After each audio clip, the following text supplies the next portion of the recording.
E aí, galera, como é que vocês estão? Vamos seguir aqui nossos estudos, a parte 3 aqui da nossa Lei 10.460 de 88. Sou José Carlos, professor de Direito Penal, Processo Penal e Legislação Penal Especial. E eu vou subir esse vídeo para o YouTube. O canal é José Carlos Cardoso Ribeiro, você coloca lá no YouTube.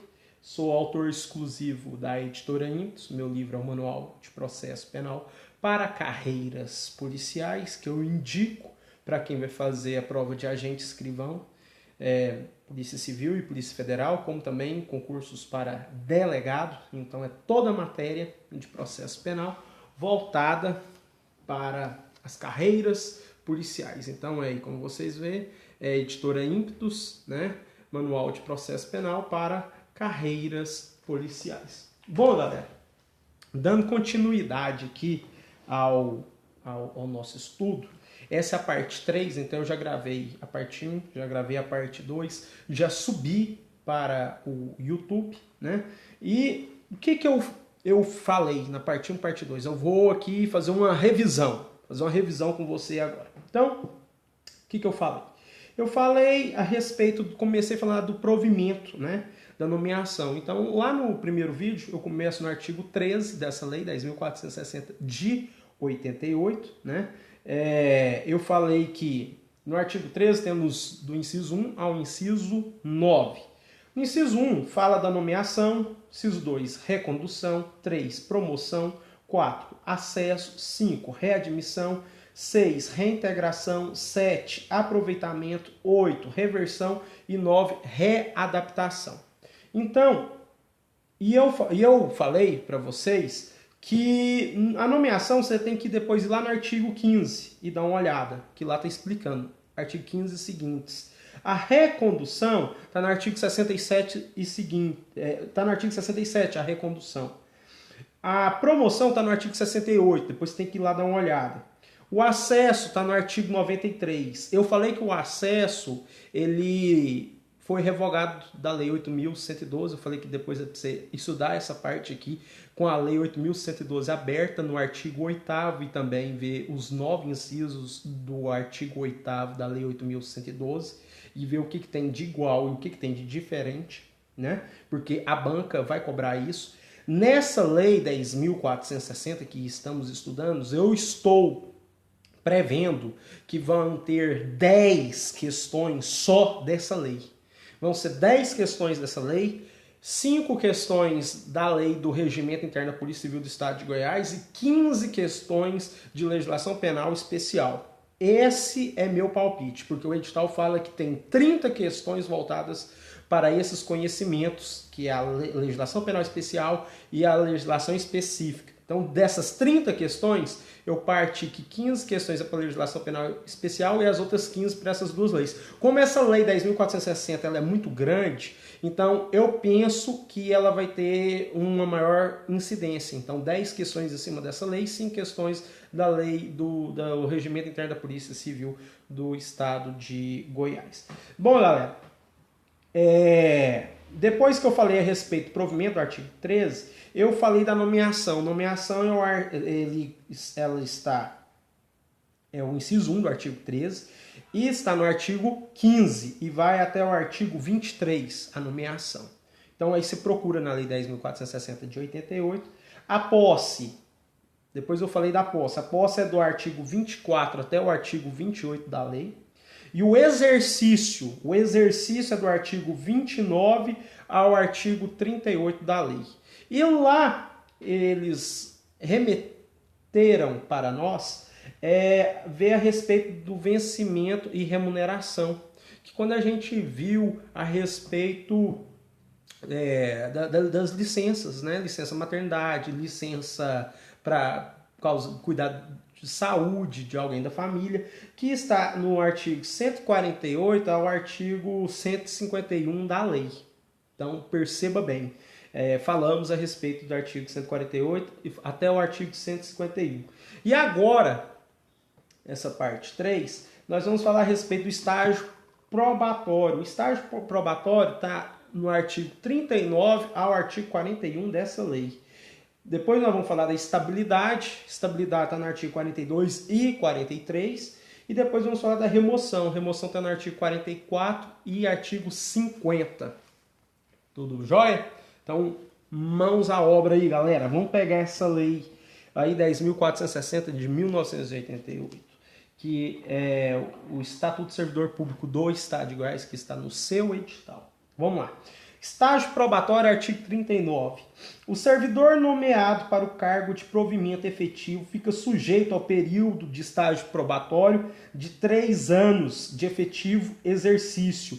Eu até brinquei com vocês ontem que eu não ia falar quanto tempo que é o estágio probatório. Eu joguei a dúvida no ar. São 2 anos ou são 3 anos? Bom, no artigo 39 está a resposta. Artigo 39, estágio probatório, 3 anos. Presta atenção no serviço. Com o objetivo de apurar os requisitos necessários à sua confirmação no cargo para o qual foi nomeado.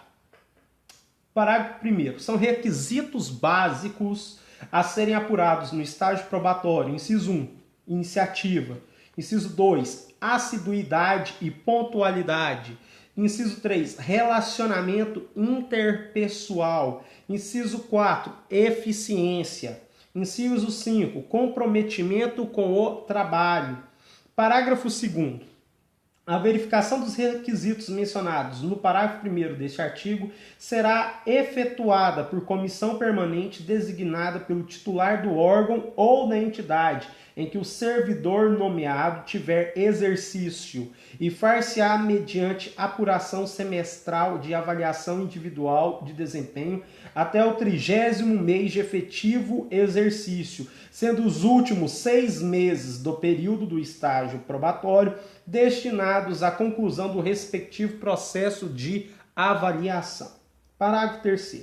Para o cumprimento da semestralidade a que se refere o parágrafo 2º deste artigo, o 31º mês de efetivo exercício deverá ser utilizado para o alcance de 5 avaliações, não se submetendo ao disposto do caput do artigo 39A desta lei.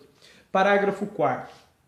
A chefia imediata do servidor avaliado ou a mediata em sua ausência enviará à comissão de que trata o parágrafo 2º deste artigo registro sobre o desempenho do servidor no exercício do cargo nos termos do regulamento. Parágrafo 5º. A avaliação especial de desempenho dos servidores ocupantes de cargos que possuam requisitos e procedimentos próprios estabelecidos em lei específica serão observados de modo complementar os requisitos previstos nos incisos do parágrafo 1º deste artigo. Parágrafo 6º. Nas hipóteses de cessão de servidor em estágio probatório, a contagem do respectivo prazo e sua avaliação serão suspensas quando o servidor assumir atribuições diversas das do cargo de provimento efetivo, bem como quando tiver exercício fora dos quadros da administração pública estadual. Artigo 39A. Durante o ano civil, as avaliações serão realizadas em meses prefixados, conforme definido em regulamento. Parágrafo único. Excepcionalmente, na primeira avaliação e nos casos de afastamentos que resultarem em suspensão da contagem do tempo de estágio probatório, as avaliações poderão ser realizadas em interstício inferior a 6 meses, desde que observado o mínimo de 90 dias de efetivo exercício. Artigo 40. O não atendimento de quaisquer dos requisitos estabelecidos para o estágio probatório implicará instauração do processo administrativo de exoneração do servidor pelo titular do órgão ou da entidade onde aquele tem exercício na forma da Lei 13.800 de 2001, com observância do contraditório e da ampla defesa e do procedimento previsto em regulamento. Parágrafo 1º. A apuração dos requisitos de que trata o artigo 39 dessa lei deverá ser processada de modo que o processo administrativo de exoneração seja instaurado antes de findo o período de estágio sob pena de responsabilidade da autoridade. Parágrafo 3º.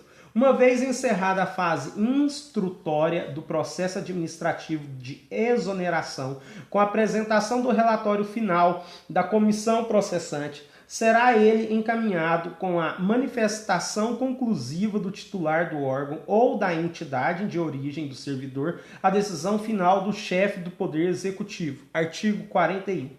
O servidor público não aprovado no estágio probatório será exonerado, não é demitido. E a banca vai cobrar isso de você.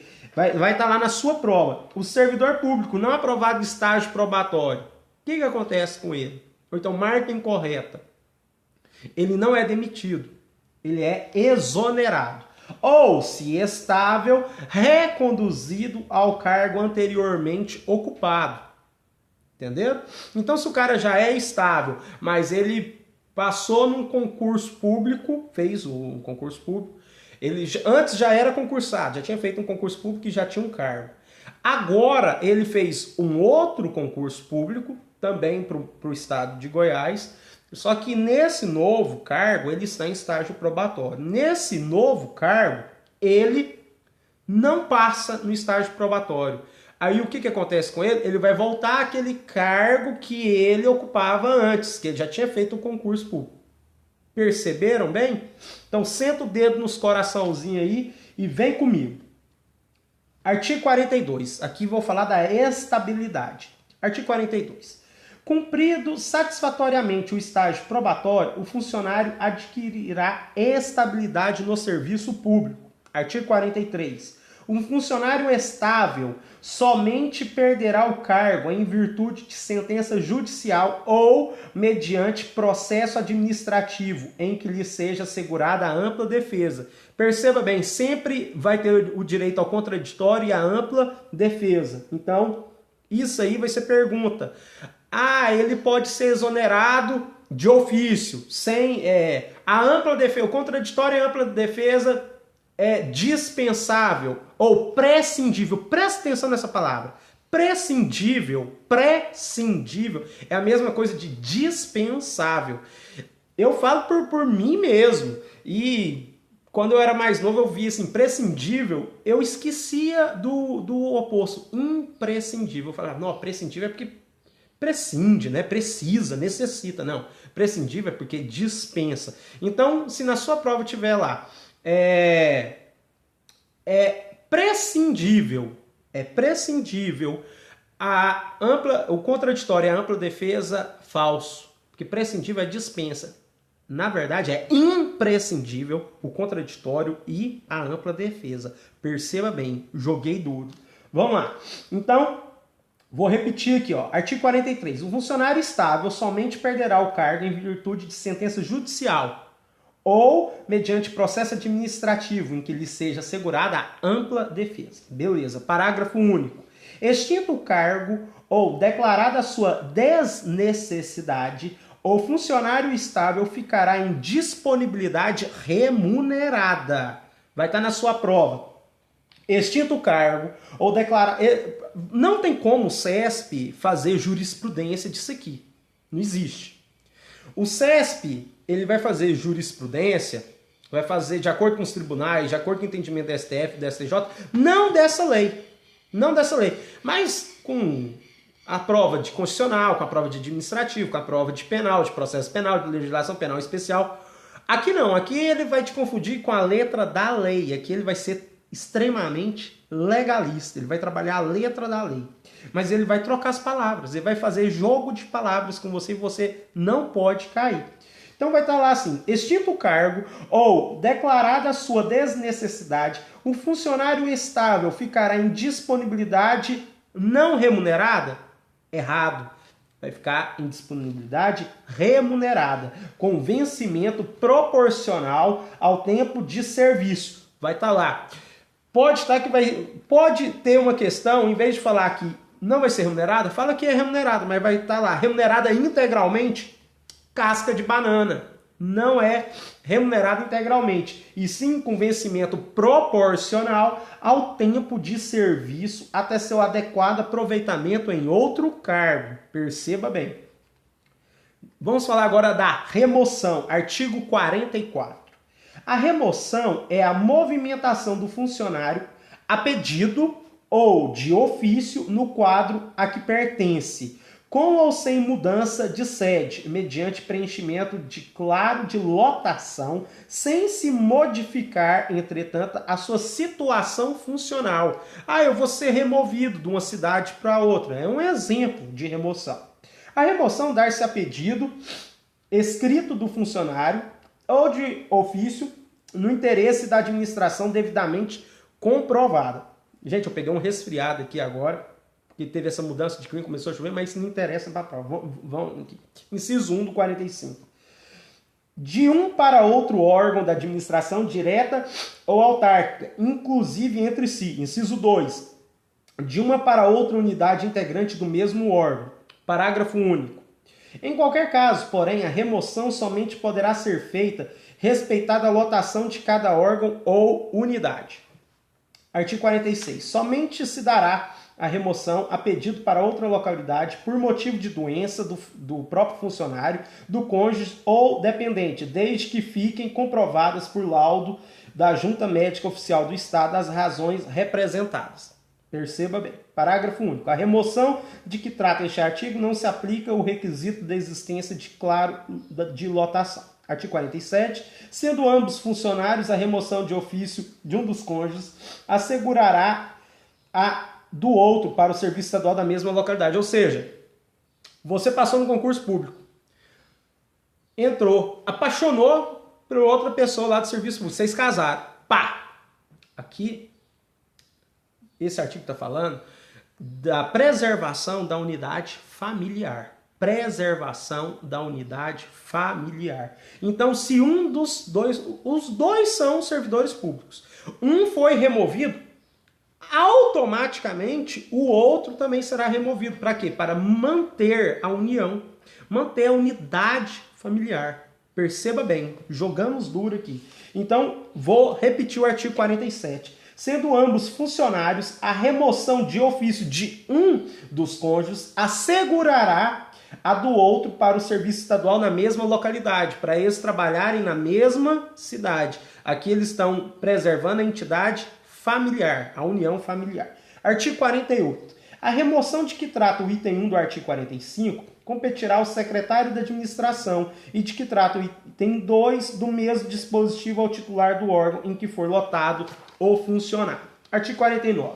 É vedada a remoção de ofício de funcionário que esteja regularmente matriculada em curso de treinamento, aprimoramento ou aperfeiçoamento profissional mantido por instituição oficial do Estado ou em curso de especialização que guarde correspondência com as atribuições ao cargo ocupado, mesmo que ministrado por entidade de ensino superior. Artigo 50.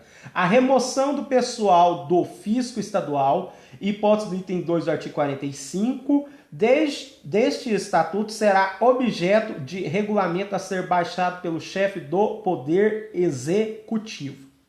Bom, galera, então essa parte 3 foi isso, né? A próxima aqui é a respeito do regime de trabalho. Como o regime de trabalho aqui é simples, eu vou dar uma passada rápida aqui, né? Porque é a seção 8 dessa lei 10.460 de 88 do Estado de Goiás, no regimento do funcionário público do Estado de Goiás, está no artigo 51. Um funcionário cumprirá a jornada de trabalho de no máximo 8 horas diárias, 40 horas semanais e 200 horas mensais. Beleza, aqui não tem nenhuma novidade. O período diário normal de trabalho do servidor é de 8 horas a serem prestadas em 2 turnos, de preferência das 8 às 12 e das 14 às 18 horas. Parágrafo 2º. Os titulares de cargos de direção e chefia, mediante aprovação de secretário de Estado ou autoridade equivalente, poderão alterar o horário de que trata este artigo, observado o limite ali estabelecido, sempre que nas necessidades que o serviço exigirem. Parágrafo 3º. Fica o chefe do Poder Executivo autorizado a reduzir para 6 horas diárias a jornada de trabalho do servidor que perceba remuneração inferior a 2 salários mínimos a ser prestada, preferencialmente das 12 às 18 horas. Parágrafo 4º.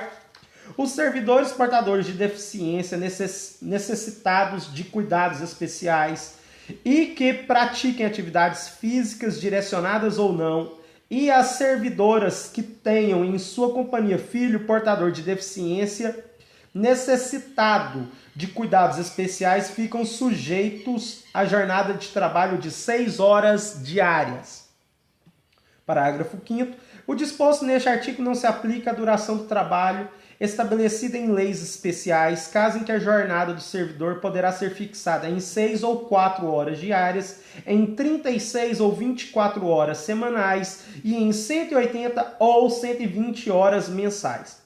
Parágrafo 6º. O tempo de trabalho em efetiva atividade de teleatendimento, telefonista ou telemarketing é de no máximo 6 horas diárias, nele incluídos os seguintes intervalos para repouso e alimentação, sem qualquer prejuízo remuneratório. Inciso 1. 2 intervalos de 10 minutos contínuos após os primeiros e antes dos últimos 60 minutos de trabalho. Inciso 2. Um intervalo de 20 minutos contínuos durante a 4ª hora de trabalho. Parágrafo 7º.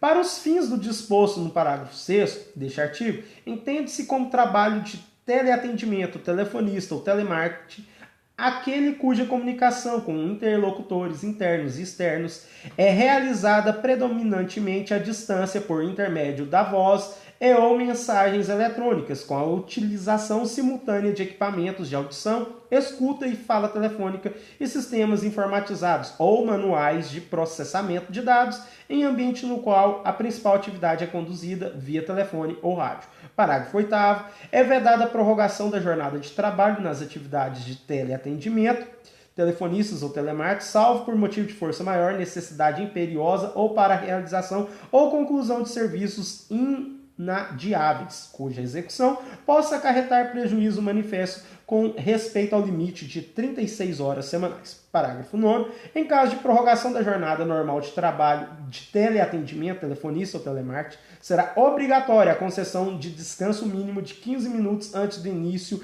do período extraordinário de trabalho. Artigo 52. Os órgãos cujos serviços se fizerem necessários diuturnamente e ou aos sábados e domingos e feriados civis ou religiosos funcionarão nesses dias em regime de plantão, fixados pelos respectivos dirigentes. Artigo 53. Os ocupantes de cargos em comissão ou de função gratificada por encargo de chefia, assessoramento, secretariado ou inspeção estão sujeitos, qualquer que seja seu cargo ou emprego de origem, à jornada de 8 horas diárias de trabalho. Parágrafo único. Estarão também sujeitos à carga horária de 8 horas diárias os ocupantes dos cargos de fiscal de vigilância sanitária e sanitarista. Artigo 54. A jornada de trabalho dos médicos, cirurgiões, dentistas e fixada em 4 horas diárias, reduzindo-se-lhes de consequência pela metade dos seus vencimentos, quando fixados para a carga de 8 horas. Parágrafo 1º. Pessoal que trata este artigo poderá, a critério da administração e mediante autorização expressa do chefe do Poder Executivo ou de quem este delegar tal competência, ter dobrada a sua carga horária, passando nessa hipótese a perceber também duplicado o respectivo vencimento com a redução prevista do caput deste artigo.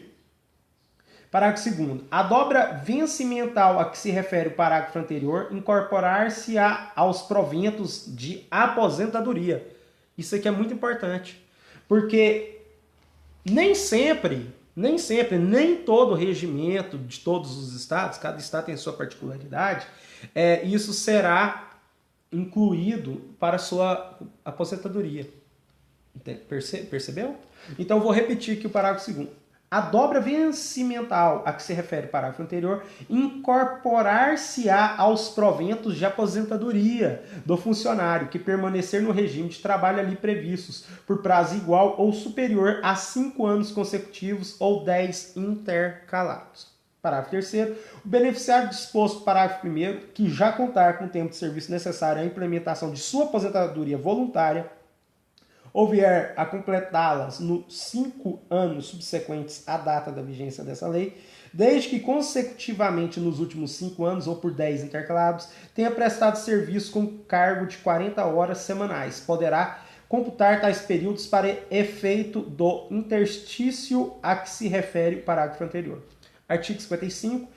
Frequência é o comparecimento obrigatório do funcionário ao serviço dentro do horário fixado em lei ou regulamento do órgão de sua lotação para cabal desempenho dos deveres inerentes ao cargo ou à função observadas a natureza e condição do trabalho. Parágrafo único. Apura-se a frequência.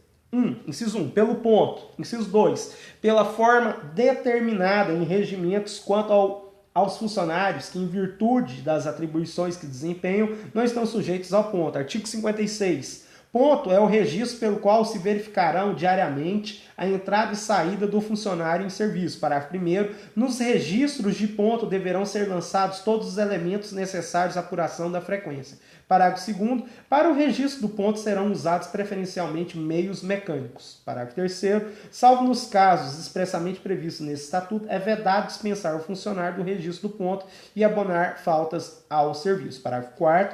As autoridades e aos funcionários que, de qualquer forma, contribuírem para o descumprimento do disposto no parágrafo anterior, serão obrigados a repor aos cofres públicos as importâncias indevidamente pagas aos servidores faltosos, sem prejuízo da ação disciplinar cabível.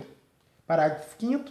Em cada mês civil poderão ser abonadas até 3 faltas do servidor. Ontem eu falei isso para vocês no vídeo anterior. Então, você tem direito a 3 faltas por mês. A 4ª falta já não é remunerada. Então, 3 faltas, beleza. Mas não vai faltar, né, gente? Pelo princípio aí da eficiência, né? Então, perceba bem. Desde que devidamente justificadas por atestado médico e não excedam 18 em cada exercício. Parágrafo 6º. A dispensa de marcação do ponto, quando assim o exigir, o serviço não desobriga o funcionário por ela atingido do comparecimento à repartição durante os horários de expediente para o cumprimento de suas obrigações funcionais. Parágrafo 7. As fraudes praticadas no registro da frequência ou a prática de quaisquer outros atos para justificar ausências indevidas do local de trabalho acarretarão ao seu autor se por força das circunstâncias não houver cometimento de outra maior pena de 1. Repreensão à primeira ocorrência. Então, a primeira pena que o servidor vai ter é a repreensão na primeira ocorrência. Segundo, inciso 2. Suspensão por 60 dias na segunda ocorrência. Essa suspensão aqui, você não vai receber, não. 60 dias. Olha que merda, né? Terceira, demissão na terceira. Então, você vai ter 2 punições. A terceira já é a demissão. Percebeu? A terceira é demissão. Não é exoneração. Demissão. Parágrafo 8º. Recebendo o autor a conivência de terceiros, a este será aplicada a mesma pena. Se o conivente for encarregado do ponto, ser-lhe-á aplicada na primeira ocorrência a suspensão por 60 dias. Então, o cara que é responsável pelo ponto, ele foi ali partícipe, ele ser o coautor ali, ele, de uma certa forma, ele foi conivente com você. A primeira penalidade dele não é repreensão, não. A primeira dele já é de cara a suspensão por 60 dias, porque a responsabilidade dele é maior, né? Então, perceba bem. Então, galera, é isso aí. Os próximos 2 vídeos, né? A parte 4 e a parte 5, é para encerrar essa lei. Essa lei eu estou fazendo ela em 5 partes. Essa é a terceira parte. A primeira e a segunda parte eu já subi no YouTube e eu vou subir essa terceira parte também no YouTube. O canal do YouTube é José Carlos Cardoso Ribeiro. Você vai no YouTube e coloca José Carlos Cardoso Ribeiro, tá bom? Um abraço, bons estudos e boa prova. Até mais.